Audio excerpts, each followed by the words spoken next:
English में poem और poet के नाम को याद रखने के लिए एक छोटी सी स्टोरी है, या मतलब कह लो छोटा सा शॉर्टकट ट्रिक है। ठीक है, इसको अगर ध्यान से समझ लोगे ना तो ये कभी भूलोगे नहीं। तो इसको मैं बताता हूँ यहाँ पर कि कमला दास एक लेडी है जिसकी मदर की उम्र 66 हो गई है, फिर भी वो अभी भी स्लम के एक स्कूल क्लासरूम में स्टीफन से स्प्लेंडर बाइक ले करके वहाँ पर जाती हैं। और वहाँ पर एक बच्चा है जिसका नाम है नेरूडा।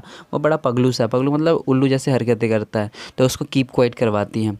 और फिर बच्चों को कीट पतंगों मतलब जो कीड़े मकोड़े होते हैं उनकी ब्यूटी थिंग बताती हैं, उनकी अच्छाई उनकी सुंदरता को बताती है, ब्यूटी थिंग्स को बताती हैं।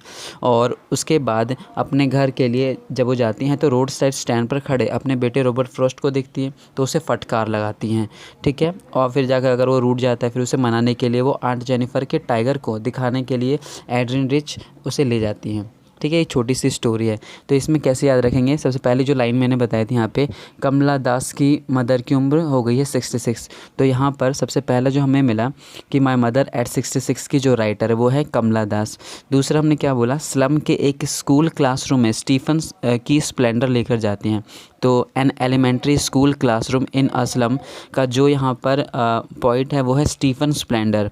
और तीसरा वहाँ पे क्या है कि वहाँ पगलू यानी पैब्लो नेरूडा को कीप क्वाइट करवाती हैं। सो कीपिंग क्वाइट जो पोएम है उसका जो यहाँ पर पोइट है उसको पैब्लो नेरूडा ऐसे में याद रखेंगे।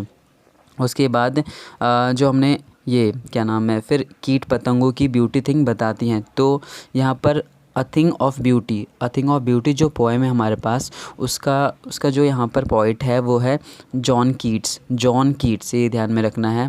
देन उसके बाद जो ये रोड साइड स्टैंड था, तो रोड साइड स्टैंड जो है पोएम उसके जो यहाँ पर पोइट है वो है रॉबर्ट फ्रॉस्ट। तो हमने क्या लिखा था, रोड साइड स्टैंड पर खड़े अपने बेटे रॉबर्ट फ्रॉस्ट को फटकार लगाते। तो रॉबर्ट फ्रॉस्ट जो हैं वो रोड साइड स्टैंड के पोइट हैं। देन उसके बाद आंट जेनिफर्स टाइगर की जो यहाँ पर पोइट है वो है एड्रीन रिच। Okay, thank you.